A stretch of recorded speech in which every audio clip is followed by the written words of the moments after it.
Peace and love, fam. It's Moreno Bey.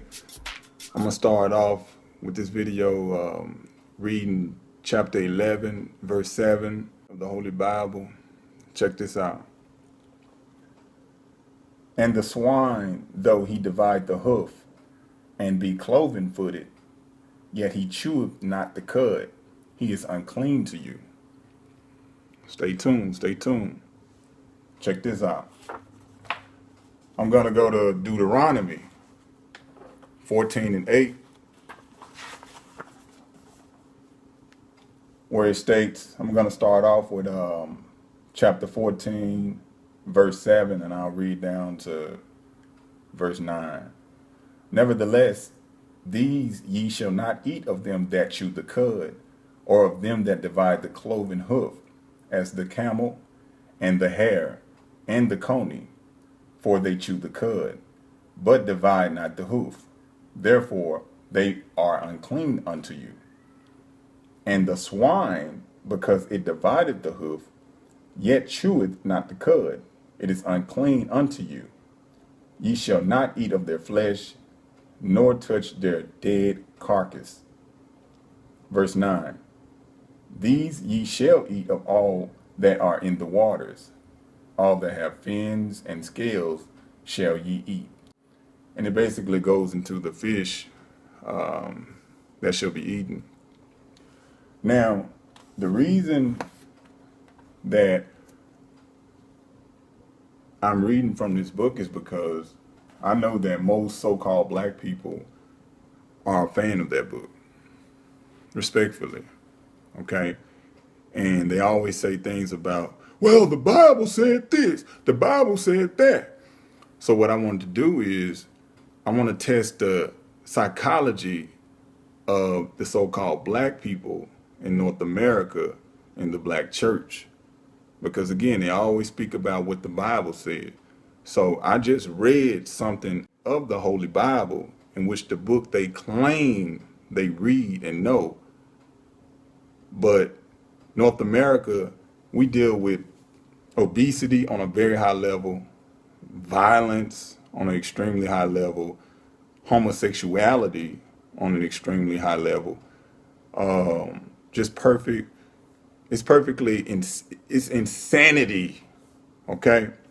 So again, I want to test the psychology of the people that call themselves black in North America that go inside of those buildings on the first day of the week. Okay. I got an email from Brother Marcus Enoch L. And we basically put together a few questions for the so-called black people that deals with the, how can I say it, the mental slavery which makes up the black church. And the questions, some of them are kind of funny, but they're actually real questions that should be addressed to these people, okay? Because they'll tell you again, the Bible said this, the Bible said that, but they don't live by the book that they're stressing what says what, okay? So you got to have people like me and Brother Marcus Enoch L to challenge these people. So we're about to challenge them, okay? We came up with 10 questions, and you got to check this out, people, really. Okay, the first question is this. This is for all the so-called black people that's in the black church. Okay, first question. Can you catch the Holy Ghost anywhere besides church? Think about it. I remember growing up at a very young age. We was a part of the Church and God of Christ. And I can remember how things would go in the church. And I can remember people catching the Holy Ghost, so to speak. It's basically when you jump around and you don't have control over yourself because some unknown entity has entered your body and is controlling you, basically. Okay? So let me read that question again. Can you catch the Holy Ghost anywhere besides church? Because me, myself, I've never seen anyone catch the Holy Ghost at the park. I've never seen it at the movie theater. I've never seen it at a job that I've worked. I've never seen it in the grocery store. I mean, I've never seen it in public, period. So that's the first question. So I want y'all to marinate on that. Second question. Is there a status/reward system in heaven based on how good you are on earth? Think about it, people. Another good question. Another good question. Is there a status/reward system in heaven based on how good you are on earth? Now, think about that one, because you got murderers, you have prostitutes, you have people that commits gluttony.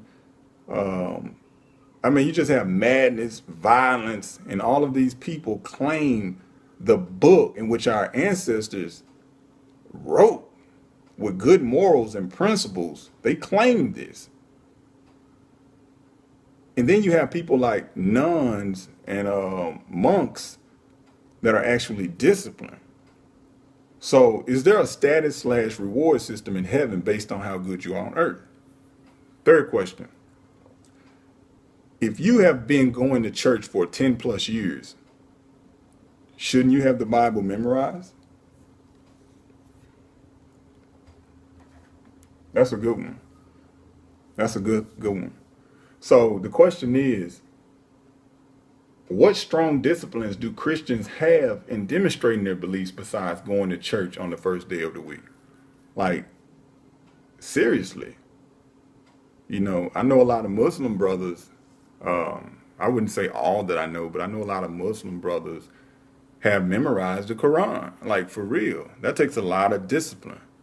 And this is not knocking Christianity itself, is knocking the discipline of the people that claim it. Okay? Number 4. This is question number 4. How is Jesus going to be dressed when he returns? Now that's a good question, because we're in so-called 2016, and most of the guys these days, they have a certain dress. What's popular now is you have guys with skinny jeans, with their ass hanging out. You know, I call them nut huggers, because they hugging the shit out of your nuts, right? So they got the nut huggers on with the shoes that look like socks. They tight as hell around their feet, right? Everything is tight as hell, you know. So would Jesus be dressed like that? Would he be dressed like how the Hebrew Israelite guys on the corner? Would he be dressed like that? Would he have on a pair of Jordans? I mean, how would he be dressed? This is just a question for the black Christians in the black church. Because they always say the Bible said this and they know everything. I mean, of course, I know they're only believers, but you got to test them. You got to come at them like this. 5th question. What nationality will Jesus be when he returns? Another good question for the black Christian that's in the black church.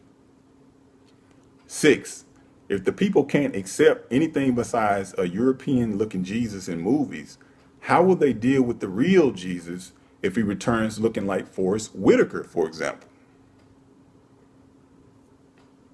Will they reject or accept his appearance? Would they think negative thoughts about this black Jesus? And if so, would Jesus have the ability to hear the negative thoughts?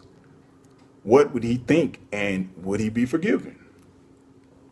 Now, a lot of people will say, well, you know, his race doesn't matter, and, you know, this, that, and this, that. And, you know, I'm tired of people saying that his race didn't matter. I mean, it matters, you know, it matters. And what I'll do is, again, I'm coming out of the book, The Black Christians Read. which is the New Testament of their book, the Holy Bible. I'm going to Revelations. I'm going to the book of Revelations, chapter 1, verse 14 and 15. It says, his head and his hairs were white like wool, as white as snow, and his eyes were as flame of fire. 15. And his feet like unto fine brass, as if they burned in a furnace, and his voice as the sound of many waters. Now, the picture that's in the public, and it's been in the public for years, of the European guy with the long flowing hair with the blue eyes, that's not the same description. Okay? So now you got to think there's a contradiction somewhere. But you black people are so dumb that you don't even realize that it's a contradiction, because you always say, the Bible said this, and the Bible said that.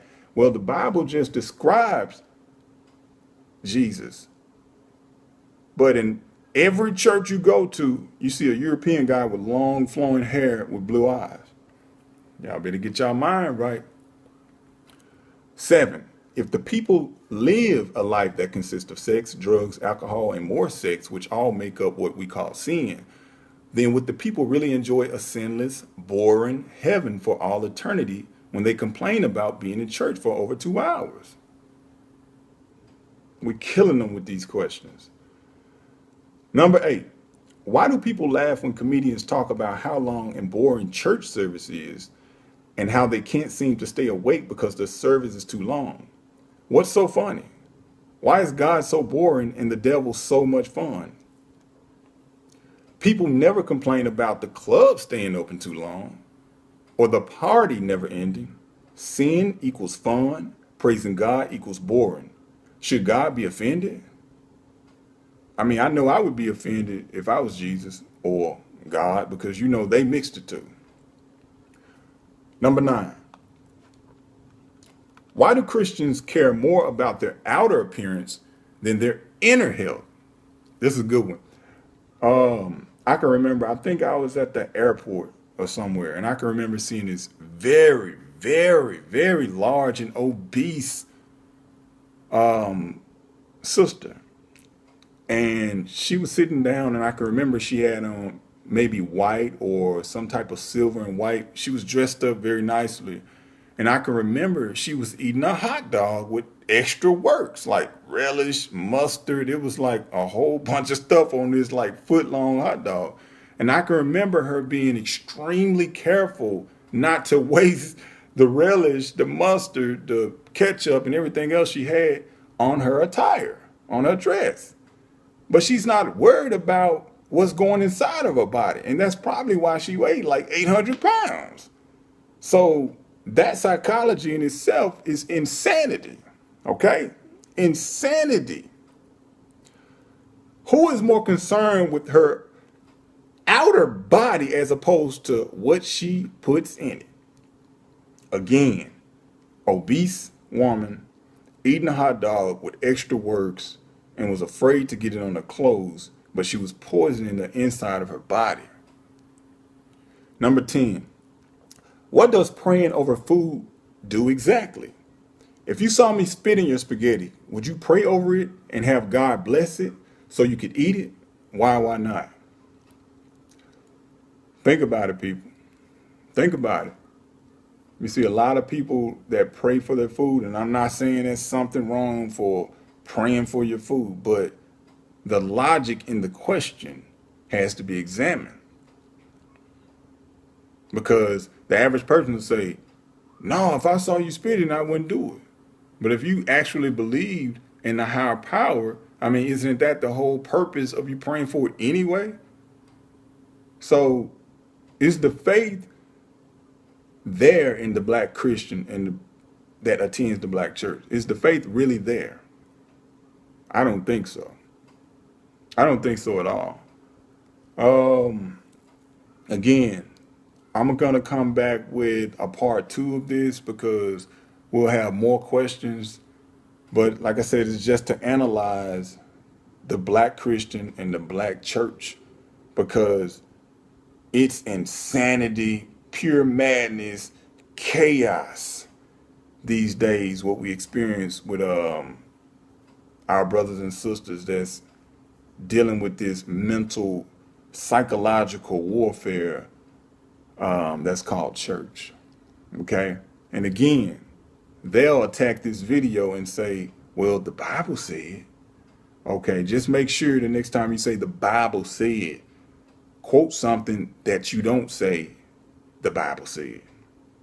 Okay? Check my website out, www.publishedinfo.net. Peace, fam. I'm Moreno Bey. Just something to put on y'all mind, you know. We got to do it now. We got to put it on your mind. You know, they attack us. You know, it's not actually an attack. Well, it is an attack to a certain degree, but it's actually a form of assisting and putting it in your face so you can see. Because some people are actually that blind. So you just got to put it in your face so you can see. Okay. Some people don't really believe things until you put it right in their face. So it's not actually a real attack. So it's one of those things where, hey, here you go. You got to see it. Okay. Hopefully someone wakes up from this video and leave that mental garbage alone. All right. Peace and love. I'm Moreno Bey.